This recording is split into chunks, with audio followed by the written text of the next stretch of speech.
भारत के पूर्व प्रधानमंत्री डॉक्टर मनमोहन सिंह का निधन दिल्ली के एम्स अस्पताल में हो गया। वो 92 साल की उम्र के थे। डॉक्टर्स के मुताबिक उन्हें एज यानी कि उम्र के हिसाब से कुछ मेडिकल कंडीशन थी और उनका कॉन्शियसनेस अचानक लॉस हो गया। बताया जा रहा है कि वो रेस्पिरेटरी डिजीज से पीड़ित थे और उनको सांस लेने में तकलीफ होती थी। इस बीमारी के बारे में आपको थोड़ी जानकारी दे देते हैं।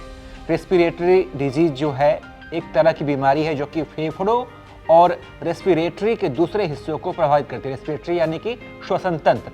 ये रोग infection, air pollution, smoking, second hand smoking से हो सकता है। हालांकि मनमोहन सिंह को कई सारी बीमारियां भी थीं। इसके अलावा साल 2009 में उनकी बाईपास सर्जरी हुई थी।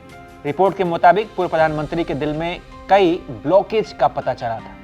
मनमोहन सिंह का दिल से जुड़ी बीमारियों का इतिहास रहा है। 1990 में ही उनकी बाईपास सर्जरी हुई थी और 2003 में स्टेंट प्रत्यारोपण के लिए उन्हें एंजियोप्लास्टी उनकी हुई थी। जब हार्ट में ब्लॉकेज की वजह से ब्लड फ्लो सही नहीं हो पाता है तब बाईपास सर्जरी की जरूरत पड़ती है, जिससे कि काफी फायदा मिल सकता है। हालांकि कुछ लोगों का यह भी मानना है कि बाईपास सर्जरी के बाद से नॉर्मल लाइफ नहीं जिया जा सकता है। डॉक्टरों का कहना है कि आजकल हार्ट बाईपास सर्जरी हर उम्र के लिए आम हो गई है। गलत खान पान, मोटापा, हाई ब्लड प्रेशर की वजह से युवा भी हार्ट डिजीज के हाई रिस्क पर है।